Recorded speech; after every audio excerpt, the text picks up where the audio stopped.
আমি গতকাল সাংবাদিকদের সাথে যখন প্রেস কনফারেন্সে বসি তখনই আমি বলেছিলাম যে গতকাল দুপুরবেলায় আমরা খবর পেয়েছিলাম যে ঘটনা কালকে ঘটেছে, খুব স্যাড, আনফরচুনেট, দুঃখজনক, বেদনাদায়ক ঘটনা। গত পরশুদিন জাতীয় নির্বাচন কমিশন এসআইআর অ্যানাউন্স করেছে এবং তার 24 ঘন্টার মধ্যে আমরা খবর পাই যে 57 বছরের একজন পুরুষ, অবিবাহিত, তিনি আত্মঘাতী হয়েছে। এনআরসি এসআইআর এর ভয়ে তিনি নিজের প্রাণ নিজে নিয়েছে।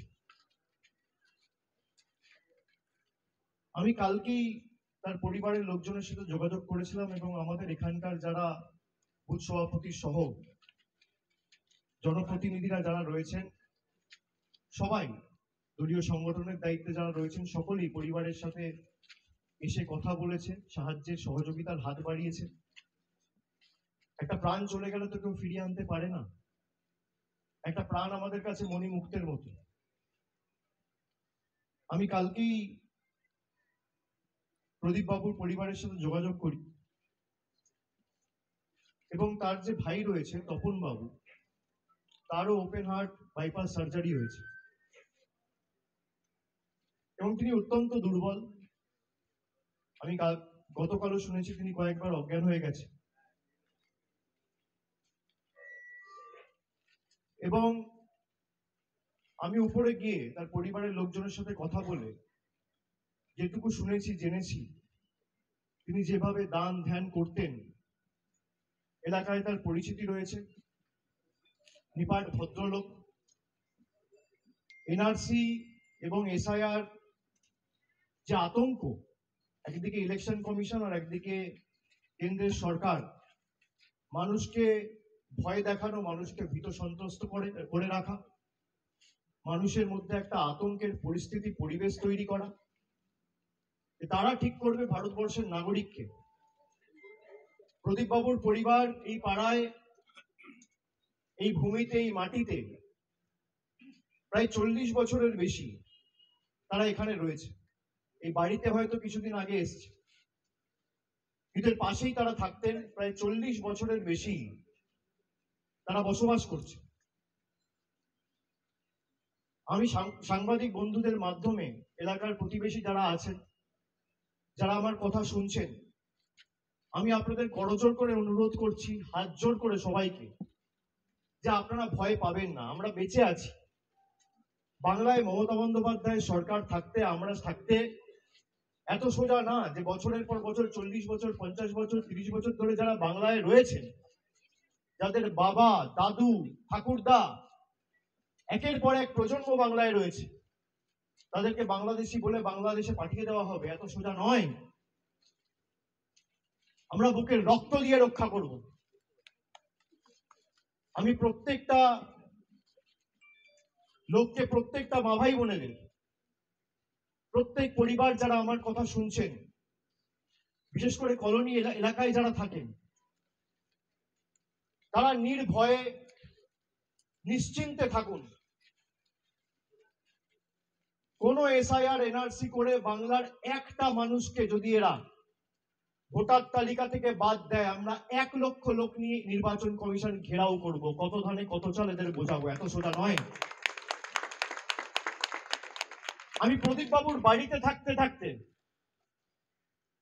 তার ভাইয়ের সাথে কথা বলতে বলতে আমার কাছে খবর এলো দিনহাটায় আর একজন ভদ্রলোক এসআইআর এর ভয়ে আত্মহত্যা করার চেষ্টা করেছে বিষ খেয়ে। তাকে হাসপাতালে নিয়ে যাওয়া হয়েছে। আমি সর্বশক্তিমানের কাছে প্রার্থনা করি তাকে যেন সুরক্ষিত রাখে। কিন্তু দিনের পর দিন যেভাবে মানুষ আতঙ্কের মধ্যে বসবাস করছে, আমি সকলকে অনুরোধ করব, আপনারা চিন্তা করবেন না। প্রদীপ বাবুর নামে আমি সত্যি খুব লজ্জিত যে একটা রাজনৈতিক দল এতটা নিচে নামতে পারে। তাকে আক্রমণ করা হচ্ছে,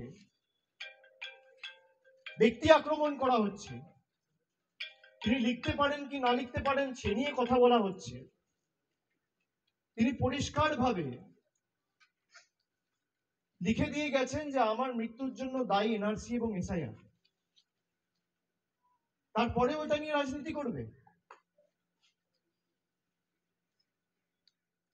এবং পরিবারে উনি একমাত্র লোক যিনি পরিবারটা চালাতেন কাজ করে। তাদের পাশে একটা ছোট্ট দোকান রয়েছে। প্রয়াত প্রদীপ বাবু এবং তার ভাই তপন বাবু দুজনে মিলে এই কাজে দোকানটা চালাতেন। Soul earning member of the family. পরিবারের লোকেরা এখন চিন্তায় যে আমরা ঘর সংসার চালাবো কি করে, থাকবো কি করে, বাঁচবো কি করে। যারা নিজেদেরকে হিন্দু ধর্ম এবং সনাতনী হিন্দুদের রক্ষাকর্তা, বিধাতা, ধারক বাহক বলে দাবি করে, একটা লোক এসে পরিবারটার খোঁজ নিয়েছে? 24 ঘন্টা হয়ে গেল, এরা ভাষণ দেয়, এরা ঠিক করবে কে বাংলাদেশ থেকে এসছে কে পাকিস্তান থেকে এসছে। আপনারা শুনে রাখুন আমার কথা। বাংলাদেশের যদি আপনারা ম্যাপ দেখেন, মায়ানমারের যদি আপনারা ম্যাপ দেখেন, যেখান থেকে রোহিঙ্গা প্রবেশ করে, 4 থেকে 5টা রাজ্য রয়েছে। আর মায়ানমার আর বাংলাদেশের বর্ডার যদি দেখেন, সব মিলিয়ে 8টা রাজ্য রয়েছে।